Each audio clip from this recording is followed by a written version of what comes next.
Hi there, welcome back to The Bridge. If this is your first time, my name is Nomlindi.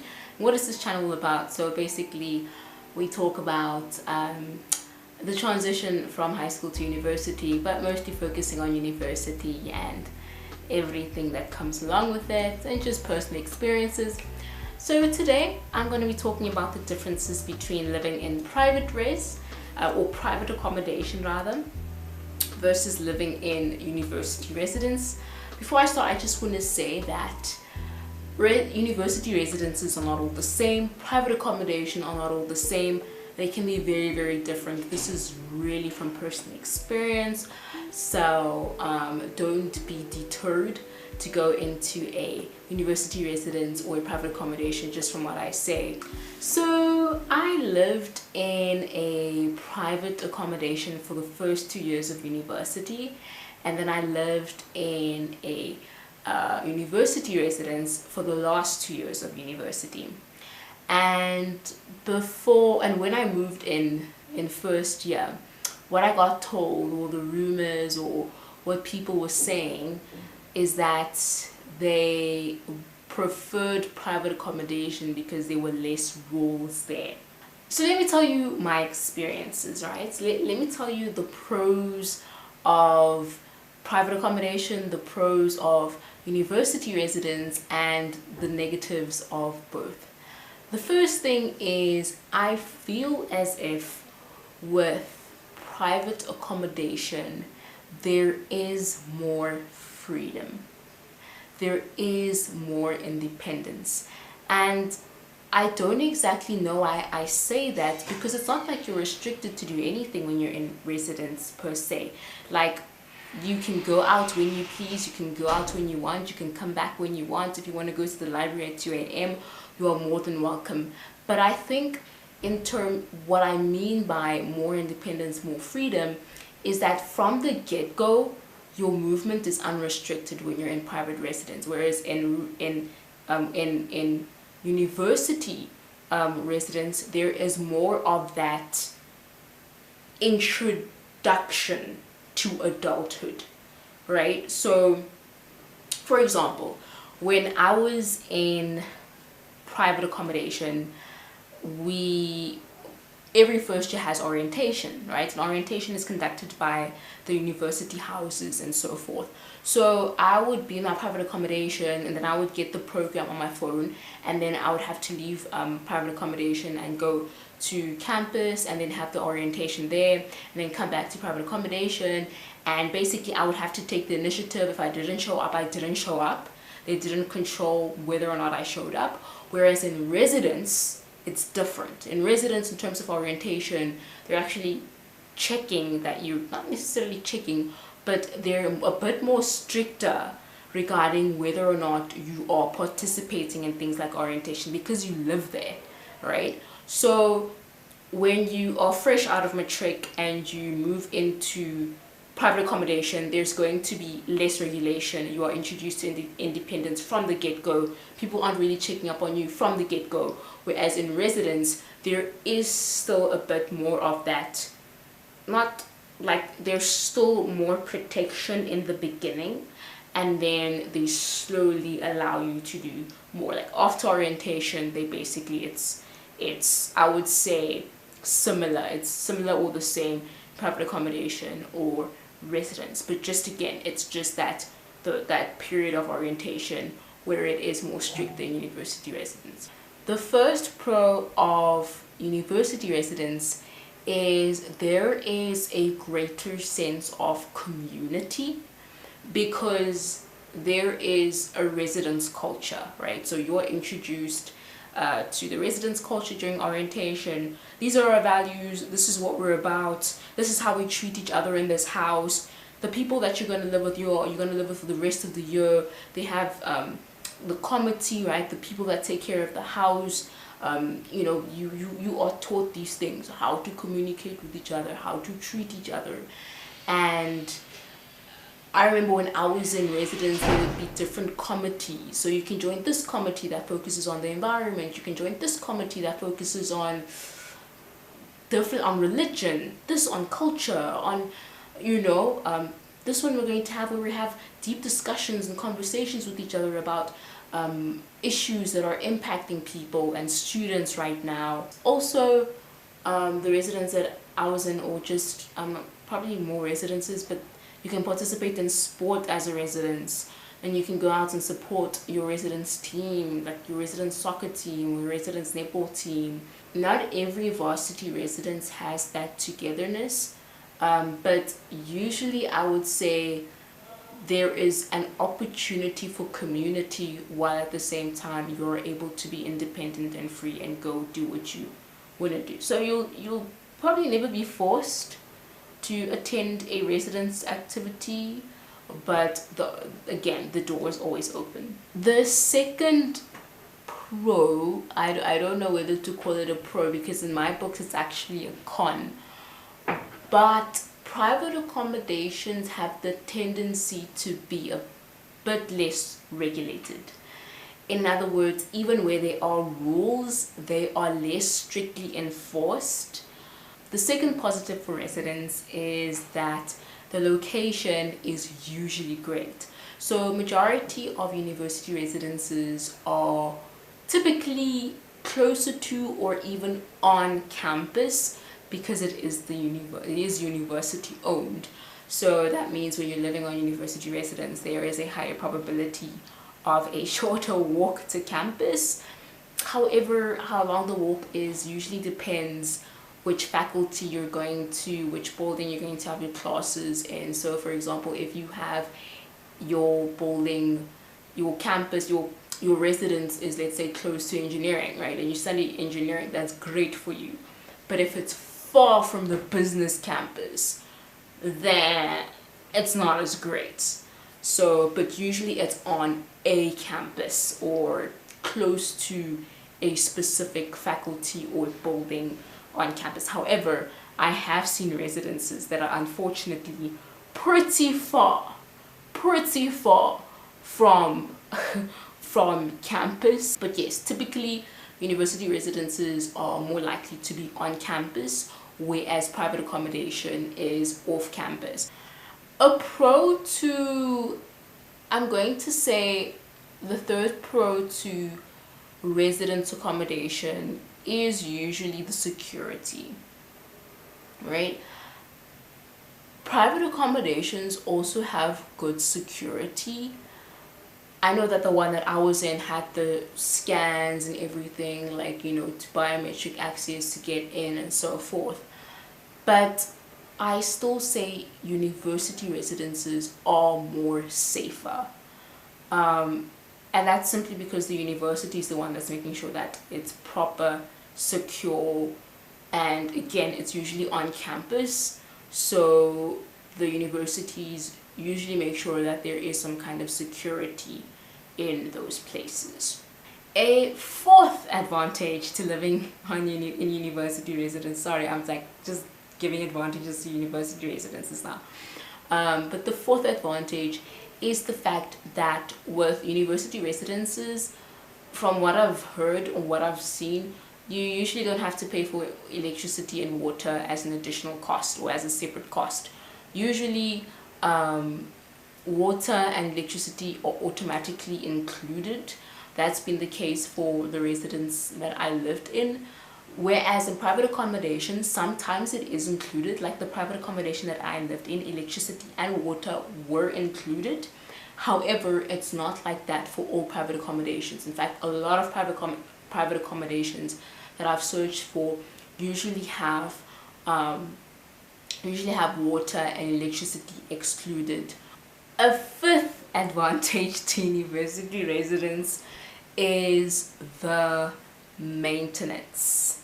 So it's not always like this. I know that sometimes university residences are super slow with maintenance, but I would say that they are more serious in terms of maintaining things and getting things done. And obviously they're more equipped, I think, because or more willing to help, because it is a university residence. Whereas when you're living in private accommodation, it's under a landlord or a property company or an owner somewhere, and from my experience, they're usually more concerned about saving money. Here's the thing, it's really not always private accommodations. So you do find private accommodations where maintenance is done ASAP, it's done quickly, but I haven't heard a lot of that happening. I will say I've been on both, and university residence was quicker. Even though it was long, it was still quicker than private accommodation to get things done, to maintain things. Whereas private accommodation, if something broke, there was a greater chance that it would be fixed the next year. With residence maintenance, if there was an emergency maintenance that had to be done, it was done like literally that day. If it was bad, it was done that day. Whereas private accommodation, probably not as fast. I remember this one day in residence where the hot water, there was just no hot water. It was a night actually. I came home from the library, it was late, I showered at like 1 a.m. or 2 a.m. That water was cold. It was cold, and it was winter. And the next morning, woke up, the water was still cold, and I sent a message to one of the house committees. I mean, when I tell you that night that water was hot, that water was hot, right? It was fixed. Water was fixed. Whereas in private accommodation, I would hear people without cold water for a week. And so just a situation like that, seeing the different responses from university residences versus private accommodation, I think illustrates and shows exactly how maintenance works. Another advantage of living on university residence is the fact that it is more likely that there are generators. So on university campus, because you are closer to buildings, to class buildings, to lecture halls, universities will usually have generators to supply electricity to not only those lecture halls, but they'll also have those generators to supply electricity to kitchens. So the staff needs to cook food for the students because the students have ordered food. As a result, the universities usually have generators for residences as well, to some extent. Maybe it's just for the lights, maybe it's for all the appliances and all the plugs. But usually when you're in a university residence, there is a higher likelihood that there is a generator that is able to supply your building with electricity when there's load shedding, as compared to the chances of getting that in private accommodation. Private accommodation, it's unlikely that there will be a generator. There could be. I have never personally walked into a private accommodation that has a generator. I have walked into a private accommodation, not living there, but seen, viewed where there was gas. So there was hot water. You could use I think the stoves, but lights, no. So that's another advantage of living in a university residence. So let's look at the cons of each. The first con of living in private accommodation is that there isn't a set structure for community. Though there are some private accommodations that help to really foster that communal vibe, the one that I was at, people were close through their own initiatives. The second con with living in a private accommodation, I would say, is that rules are less likely to be strictly enforced. Maybe that was a mouthful, but what I mean is, in a university residence, right, you have a committee. You'll usually have I don't know what you call it in your university, but you'll usually have a house committee or a whatever they call it, leaders in that residence that are trained. They literally undergo training by the university regarding the rules and so forth, and they usually make sure that those rules are enforced. At times, I guess, you know, there are peers as well, so not all the time, but they are more likely to enforce and ensure that the rules are adhered to. So that's that. However, a con for residents is the exact opposite, is that at times it can be quite strict. I didn't really feel the strictness because I am I stay in residence, I stay in my room, so I don't really go out or do much. So you know, but what I can say is there is a set time to have visitors from this time to this time, which I know is also the same with certain private accommodations. There's a certain rule to have visitors and a certain rule that the visitors have to leave, and they literally make sure that those visitors leave at that time, or else there can be consequences. Something that I would have changed in my experience if I had the option, or I don't really regret anything, but something that I heard is it is usually better or nicer to start off with university residence before you go to private accommodation. But I switched the two, right? So I started with private accommodation and then I went to university residence. But I think it's in my experience, I think it really would be more ideal to do the other way around. And the reason that is because I started off with the full-on independence, like nothing inhibiting me, just doing what I like, whatever. And then going into a space where, oh, there's like community activities and there's meetings and there's committees and I have a roommate, and you know, there is a certain structure in the way that things are run here. Like at a certain time you go out for dinner, whereas a private accommodation is closer to living alone because you cook for yourself and you do everything for yourself and you're not obliged to attend anything. You're not obliged to, well, there was like once or twice, actually four times, it was a house meeting, you know, just to discuss general rules around the house. But besides that, you were really not obliged to attend anything if there was anything at all. If you're the type of person who likes a more quiet and just having things regulated, not having people or things all over the place, like just breaking rules and there's no enforcement, then I would say go to a university residence because rules are more strictly enforced. There is chaos, but it's harmless, fun chaos. There is sometimes breaking of rules and people do get away with it, but I would say it's not as much as private accommodation. Just remember that you still have full freedom at a university residence, right? Remember that you can leave when you want, you can come back when you want, you can do what you want, and so forth. Like, you still have that independence, but there is a certain structure in university residence. But if you are more of a free bird who doesn't want to be restricted in any type of way, you can still go to university residence, but then private accommodation, depending on its rules, is more likely to be the thing for you. But again, it depends on the private accommodation and it depends on the residence itself.